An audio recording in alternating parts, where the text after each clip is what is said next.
This is Robloxian Plays in the Warspite, and I need to also enable the Stevie Cam. Ba-dum.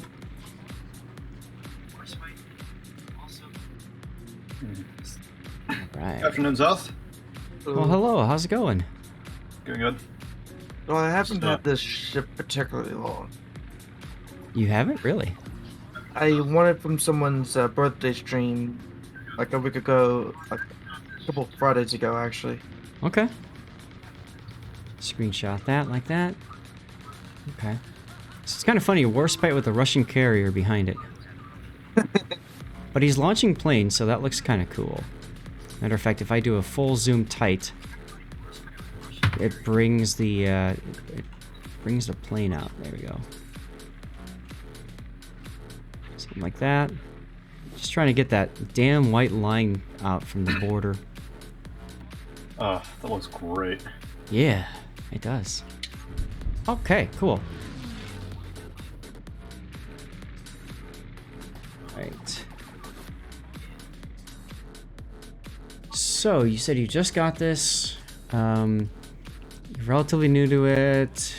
You're top tier. There's carriers involved. Low tier map. You should be loading AP, by the way.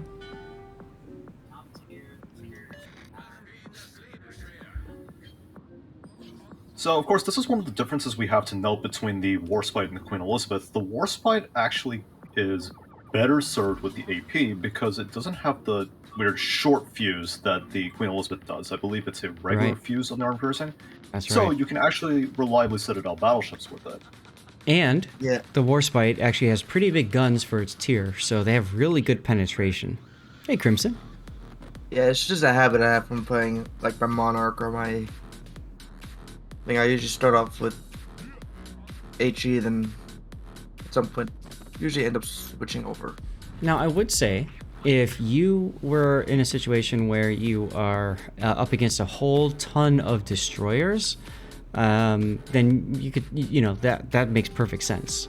Like if there were... Go ahead. I do have expert loader, so if I'm fully loaded, it takes me like 15 seconds to reload. That's a lot of time. That's a lot of time. You're better off firing your guns and then switching them out than waiting the 15 seconds. A lot's going to happen in 15 seconds. If it was a 75% expert loader, I would say that makes sense. Alright, well, your HE worked in a sense in that you managed to look like kill the engine on that Leone. Yep. Crimson! Crimson subbing with Prime for 10 months. Thank you, Crimson. I'm gonna hug Stevie for you.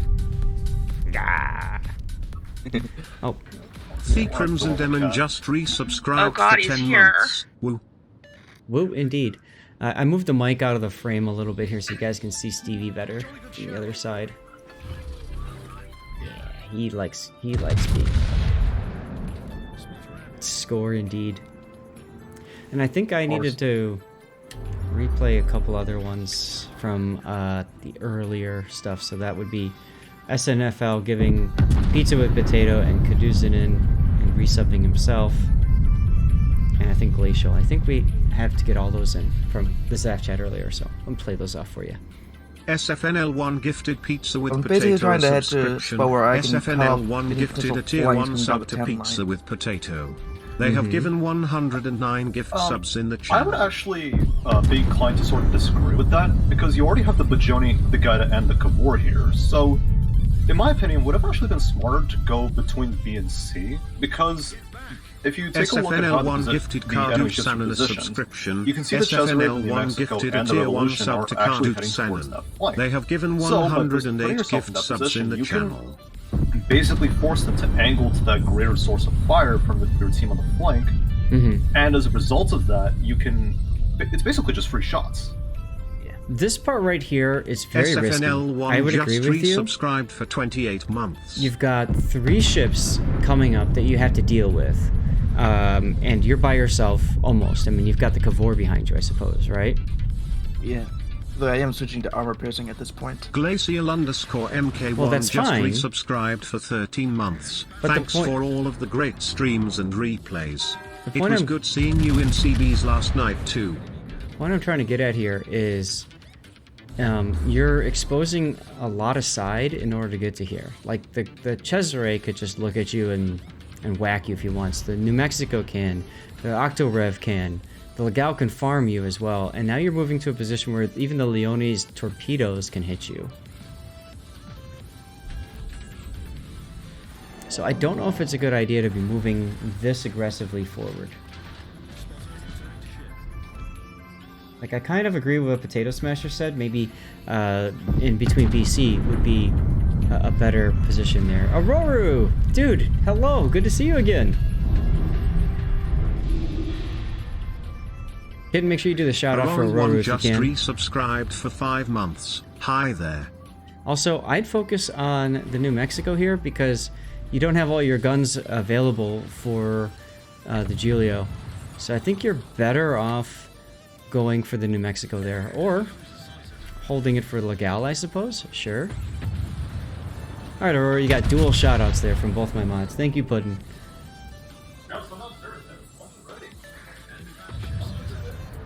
So pretty soon I just got smacked by the MXN since I Yeah. was there. And that's exactly what I expected to see, because, I mean, you're forced to turn out or just stop and reverse, and if you stop and reverse, you get farmed too, right?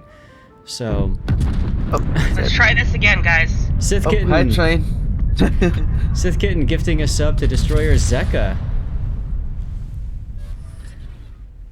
Sith Kitten gifted Destroyer_Zeka a subscription. The sub Sith annunciator? Kitten Yeah, I gifted a tried tier turning 1 it sub down. To Destroyer_Zeka.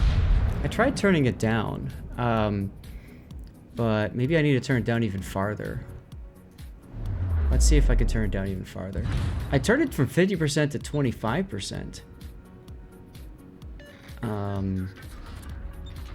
Harlock, my cat is 17 years old.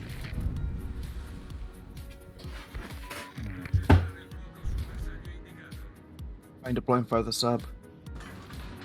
There it is. I figured you'd probably be trying to work around that part of the island. Blind fire at the sub? Oh, you mean with your anti-sub? Yeah. Yeah, you might as well throw your anti-sub out at it. It makes perfect sense. What? And I do hit him.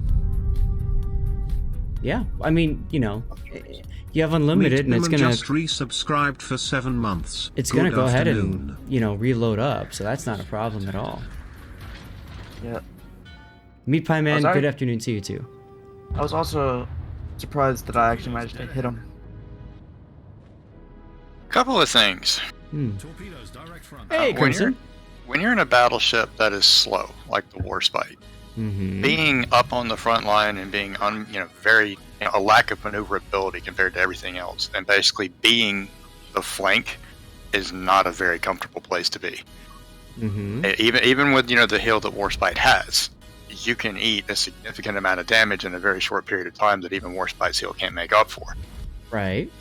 In all honesty, if I'm in the Warspite right here, I am kind of between B and C. I'm not way out here on the side, especially since the trajectory on the guns is not that great compared to other battleships. So you've got islands in the way, your vision is blocked, and everybody else is getting melted around you too. Because they're basically feeling compelled to stay there with you to try and keep you alive, and you shouldn't have been there in the first place.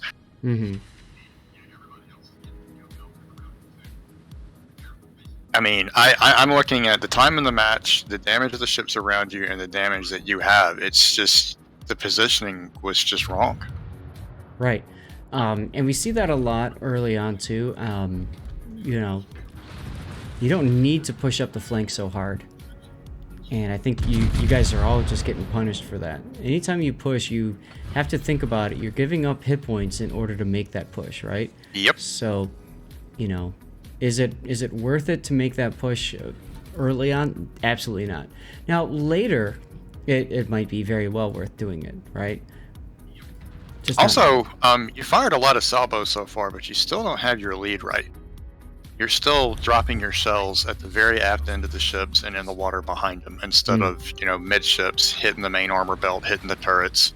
You know, that's something that Warspite's guns are very good at, is incapacitating the turrets on other ships, and you're losing that advantage. Right.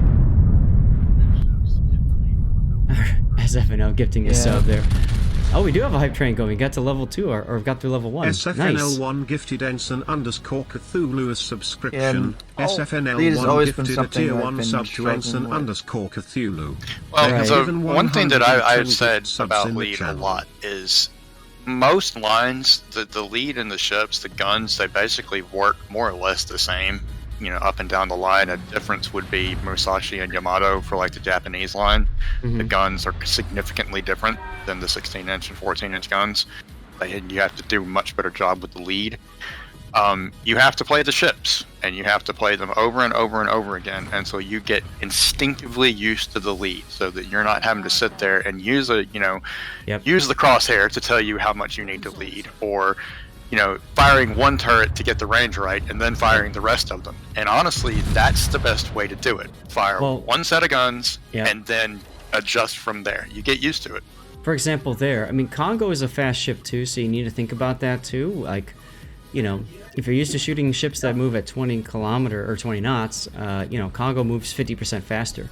So, you know, all those little things that you kind of just get in the habit of doing. I like you took 10K off the Congo there, and that's good. But had you actually had your lead, you know, a few inches further off the bow, you probably citadel it. Right.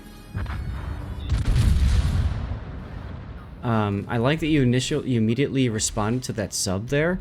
That's awesome. And you managed to get 2, 3. There's the kill. No counterplay. Now, you need to stop again. Look at the minimap. You've got 3, 4 ships, 5 ships heading towards this point that you're heading towards right now. I'm mostly trying to plan myself up like right at the edge of this island here. Try to play a delaying game. Yeah, as long as you're pushing into that many ships, they don't have to change what they're doing. You're not forcing them to alter their play based on what you're doing. Now, if you turned around and gone the other way, they end up having to be bow into you as they're coming in. So you're burning them down instead of them doing it to you. Right.